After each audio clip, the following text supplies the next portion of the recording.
नमस्कार। इस वीडियो में आप समझेंगे एनएमएमएस एग्जाम 2020 सेट ए के पार्ट 1 मेंटल एबिलिटी टेस्ट के question number 71 to question number 80। आइए अब हम इन क्वेश्चंस को वन बाय वन सॉल्व करते हैं।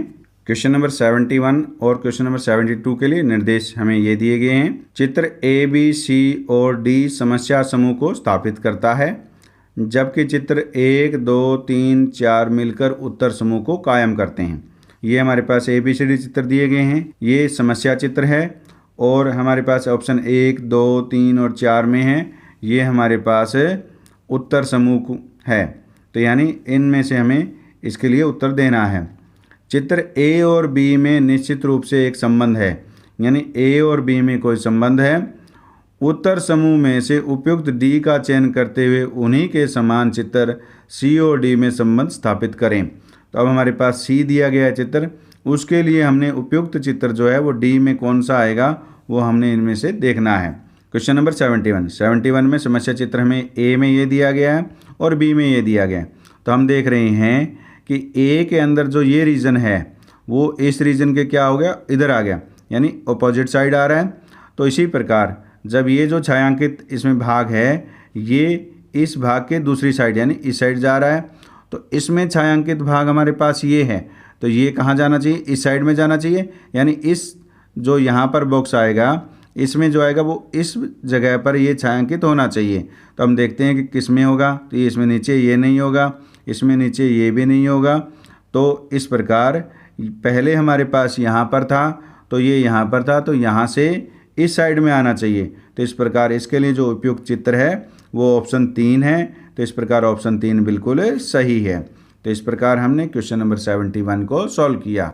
आइए अब हम क्वेश्चन नंबर 72 को सॉल्व करते हैं। तो क्वेश्चन नंबर 72 में समस्या चित्र हमारे पास ABCD हैं। अब जो A और B में जो रिलेशन है वही हमें C और D के लिए स्थापित करना है। तो A में क्या है, हमारे पास एक वृत्त है और अंदर क्या है, हमारे पास एक त्रिभुज है। B में क्या है, हमारे पास एक वृत्त के अंदर क्या होगी, हमारे पास एक वर्ग आ गया यानी चतुर्भुज आ गई और उसको छायांकित किया गया है। यानी पहले त्रिभुज थी तो अब क्या होगी, चतुर्भुज, यानी इसकी जो भुजाओं की जो संख्या है वो एक बढ़ गई है। यानी ये हमारे पास समबाहु त्रिभुज है और एक वर्ग है। तो वर्ग की क्या होती है, 4 भुजाएं होती हैं। यानी पहले 3 भुजाओं की आकृति है, अब 4 भुजाओं की समबाहु आकृति है, यानी एक वर्ग है। अब देखिए ये हमारे पास एक चित्र है और इसमें अंदर जो आकृति दी गई है उसकी भुजाएं कितनी देखते हैं, 1, 2, 3, 4, 5, यानी एक समपंचभुज दी गई है। जब त्रिभुज थी तो उसके बाद वर्ग आ गया यानी 4 भुजाओं वाली आकृति आ गई, तो ये क्या है, पंचभुज है। तो पंचभुज के बाद क्या आना चाहिए हमारे पास, ये यानी 6 भुजाओं वाली आकृति आनी चाहिए। तो ये 5 वाली आकृति है, ये नहीं है। इसमें ये 4 वाली है, ये भी नहीं है। तो इसमें देखते हैं कितनी है, 1, 2, 3, 4, 5, 6। तो ये 6 भुजाओं वाली आकृति है और साथ में छायांकित है। इस प्रकार D की जगह जो चित्र आएगा वो ऑप्शन 3 में दिया गया चित्र आएगा। तो इस प्रकार ऑप्शन 3 बिल्कुल सही है, क्योंकि ऑप्शन 4 में त्रिभुज दी गई है। तो यहाँ पे पंचभुज है और यहाँ पे त्रिभुज है, तो ये हो नहीं सकता। इस प्रकार D की जगह उपयुक्त चित्र ऑप्शन 3 वाला है। तो इस प्रकार ऑप्शन 3 बिल्कुल सही है। तो इस प्रकार हमने क्वेश्चन नंबर 72 को सॉल्व किया। आइए अब हम क्वेश्चन नंबर 73 को सॉल्व करते हैं।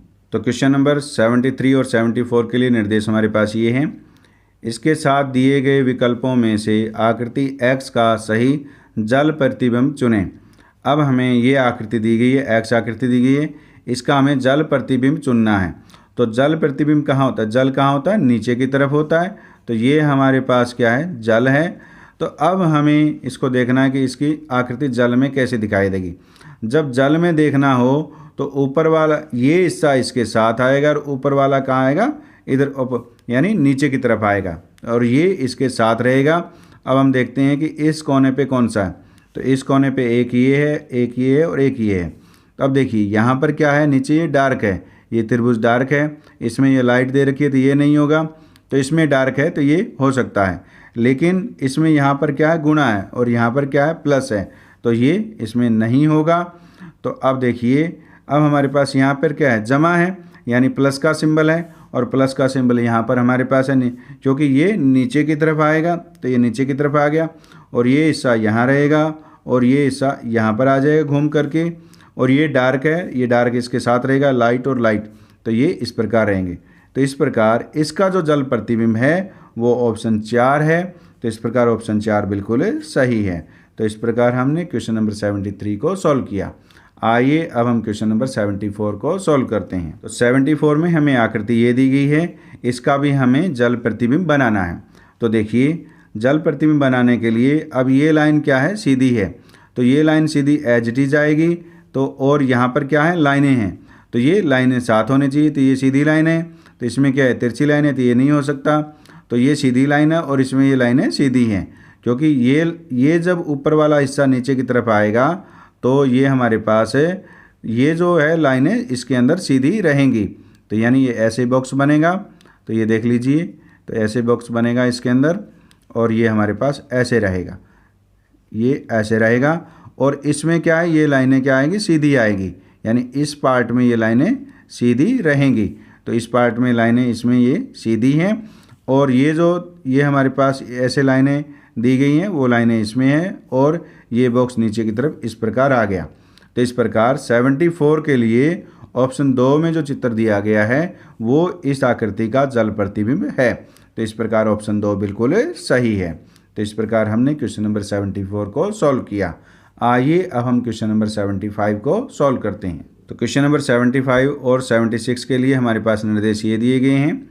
दिया हुआ एक चित्र X 4 चित्रों 1, 2, 3 और 4 में से एक का परिणाम है, जो कि इनमें से किसी में निहित है। उपयुक्त विकल्प की पहचान करें। तो ये हमारे पास एक चित्र दिया गया है। ये जो 4 ऑप्शन में हमारे पास चित्र दिए गए हैं, ये किसी एक में निहित है, यानी किसी के एक का एक पार्ट है, वो हमें बताना है। तो देखिए, अब देखते हैं कि ये किस में बनता है। तो ये हमारे पास ऐसे बना, और इसमें ये थोड़ा कर्व है। पहले चित्र में तो ये कर्व इस प्रकार के दिए गए हैं, लेकिन इसमें कर्व क्या है, ये ऐसे है। तो पहले में तो ये हो नहीं सकता। अब हम दूसरे में देखते हैं। तो दूसरे में हमारे पास ये देखिए, दूसरे में हमारे पास ये चित्र बन रहा है। ये जो चित्र है इसके अंदर, ये जो चित्र है इस प्रकार का बन रहा है। तो यही चित्र इसमें है हमारे पास। तो इस प्रकार ये जो चित्र है वो ऑप्शन 2 में निहित है। तो इस प्रकार ऑप्शन 2 बिल्कुल सही है। तो ऑप्शन 3 में ये बिल्कुल नहीं बन रहा, और ऑप्शन 4 में तो ये कटिंग, ये 2 हमारे पास कट लग रहे हैं, तो ये इसमें नहीं है। तो इस प्रकार ये जो चित्र है वो ऑप्शन 2 वाले चित्र में निहित है। तो इस प्रकार ऑप्शन 2 बिल्कुल सही है। तो इस प्रकार हमने क्वेश्चन नंबर 75 को सॉल्व किया। आइए अब हम क्वेश्चन नंबर 76 को सॉल्व करते हैं। तो क्वेश्चन नंबर 76 में ये चित्र दिया गया है। हमें देखना है कि ये कौन सी आकृति में निहित है। तो पहले हम पहले में देखते हैं। तो ये हमारे पास यहाँ पर कट है, तो इसमें ये कट है नहीं, और ये कट इसमें नज़र आ रहा है। तो इसमें यहाँ पर देखिए, ये ऐसे कट है, और फिर क्या है, पहले हम इस लाइन को देख लेते हैं। ये लाइन इसमें ये रही, फिर हमारे पास ये रहा, फिर यहाँ से ये रहा, और ये ऊपर की तरफ जा रहा है। तो इस प्रकार ये जो चित्र दिया गया है वो ऑप्शन 2 वाले चित्र में है। देखिए यहाँ पर ये है, फिर हमारे पास ये है, फिर ये ऐसे है, और फिर ये ऐसे है। ये जो चित्र है वो ऑप्शन 2 वाले चित्र में निहित है। तो इस प्रकार ऑप्शन 2 बिल्कुल सही है। तो इस प्रकार हमने क्वेश्चन नंबर 76 को सॉल्व किया। आइए अब हम क्वेश्चन नंबर 77 को सॉल्व करते हैं। तो क्वेश्चन नंबर 77 और क्वेश्चन नंबर 78 के लिए निर्देश हमारे पास ये हैं। निम्नलिखित प्रश्नों में 4 विकल्पों में से एक आकृति चुनें, जिसे जब आकृति X के प्रश्न चिन्ह के स्थान पर रखा जाए तो पैटर्न पूरा हो जाए। तो अब हमें ये चित्र दिया गया है, इसमें एक जो भाग है, यानी जो क्वेश्चन मार्क के स्थान पर ये चित्र गायब है। अब इस जगह कौन सी हम 4 ऑप्शन में दी गई आकृति को रखें कि ये चित्र पूरा हो जाए। अब देखिए, अब हम देखते हैं कि इस चित्र को हम पूरा करते हैं। तो पहले हमारे पास लाइन यहाँ पर है, और फिर हमारे पास क्या है, ऐसे आ रही है, और फिर हमारे पास है ऐसे, ये हमारे पास है। तो इस प्रकार की आकृति जो है वो देखिए किस में है। तो इसमें तो ये अपोजिट है, तो ये हो नहीं सकता। और इसमें ये जो चांद की तरह बना हुआ है, ये बीच में से खुला है, क्योंकि यहाँ ये बीच में से लाइन क्या है, क्रॉस कर रही है, तो ये भी नहीं हो सकता। तो इसमें ये जो चित्र हमने ये बनाया है वो इस प्रकार का है, और क्योंकि ऑप्शन 4 में है वो ये लाइन पूरी नहीं जा रही, तो ऑप्शन 3 वाले में ये लाइन पूरी जा रही है, और ये जो चांद जैसी आकृति बनी हुई है इसको ये क्रॉस कर रही है। तो इस प्रकार इस चित्र को जब हम इसमें रखेंगे तो ये चित्र पूरा हो जाएगा। तो इस प्रकार ऑप्शन 3 बिल्कुल सही है। तो इस प्रकार की आकृति को जब ऐसी आकृतियाँ दी गई हों और उसको हमें पूरा करना हो तो उस डायग्राम को आप पेंसिल से या पेन से चाहे तो बाहर आप बना के देख लीजिए, चाहे इसके अंदर बना के देख लीजिए कि ये चित्र किस प्रकार पूरा होगा, और वैसा ही चित्र चारों ऑप्शंस में आप देख लीजिए तो आपको वो आसानी से एक मिल जाएगा। तो इस प्रकार हमने क्वेश्चन नंबर 77 को सॉल्व किया।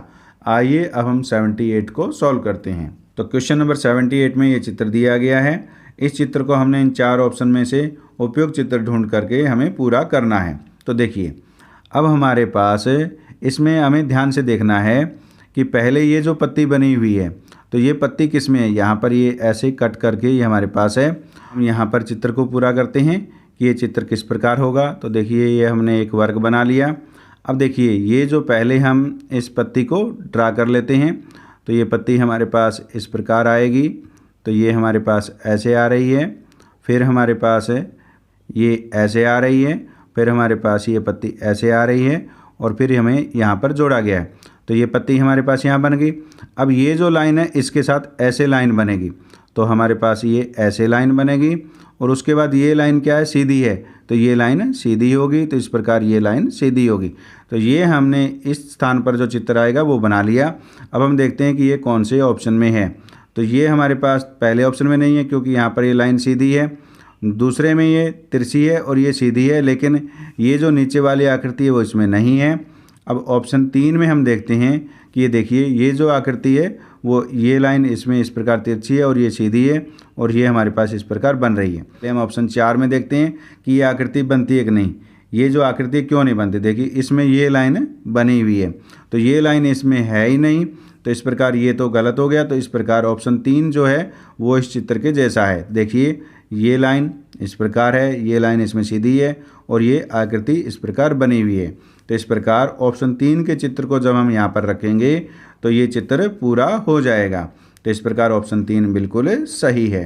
तो इस प्रकार हमने क्वेश्चन नंबर 78 को सॉल्व किया। आइए अब हम क्वेश्चन नंबर 79 को सॉल्व करते हैं। तो क्वेश्चन नंबर 79 और 80 के लिए निर्देश हमारे पास ये हैं। निम्नलिखित प्रश्नों में आकृतियों 1, 2, 3 और 4 में से वह आकृति चुनें जो बिंदु लगाने की उसी स्थिति को संतुष्ट करता है जैसा कि आकृति X में है। ये हमारे पास आकृति X दी गई है, इसमें बिंदु यहाँ लगा हुआ है और हमें चारों ऑप्शंस में देखना है। अब हमने वह आकृति चुननी है जो बिंदु लगाने की उसी स्थिति को संतुष्ट करता है। तो अब हम इसको सॉल्व करते हैं। क्वेश्चन नंबर 79 में जो बिंदु है वो वृत्त और हमारे पास वर्ग के अंदर है, यानी वृत्त और वर्ग के अंदर ये बिंदु लगा हुआ है। तो अब हम देखेंगे कि कौन से चित्र में वर्ग और वृत्त का एरिया यानी वो जो क्षेत्र है वो कॉमन है। इस प्रकार की आकृति में जब की स्थिति को देखना होता है तो वो बिंदु हमने ये देखना है कि वो बिंदु कौन कौन सी आकृति के भाग में आता है। तो ये जो बिंदु है वो वृत्त में आ रहा है और वर्ग में आ रहा है। तो अब हम देखेंगे कि वृत्त और वर्ग में कौन सी आकृति में जो क्षेत्र है वो कॉमन है। ऑप्शन 1 में हमारे पास जो वृत्त और वर्ग के साथ हमारे पास क्या आ रही है, त्रिभुज आ रही है। तो इसमें ये बिंदु नहीं है क्योंकि इसमें त्रिभुज नहीं है, त्रिभुज के अलावा केवल वृत्त और वर्ग के अंदर होना चाहिए। तो अब हम देखते हैं इसमें वृत्त जो है ये त्रिभुज के साथ भी है और वर्ग के साथ भी है, तो यहाँ पर भी बिंदु नहीं लग सकता।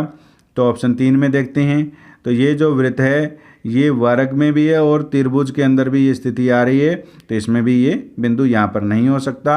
अब हम ऑप्शन 4 में देखते हैं। तो देखिए, ये हमारे पास वृत्त है और ये क्या है, एक वर्ग है, और ये जो एरिया है अगर यहाँ पर हम बिंदु लगाते हैं तो ये बिंदु किस में आया है, वर्ग और वृत्त में आया है।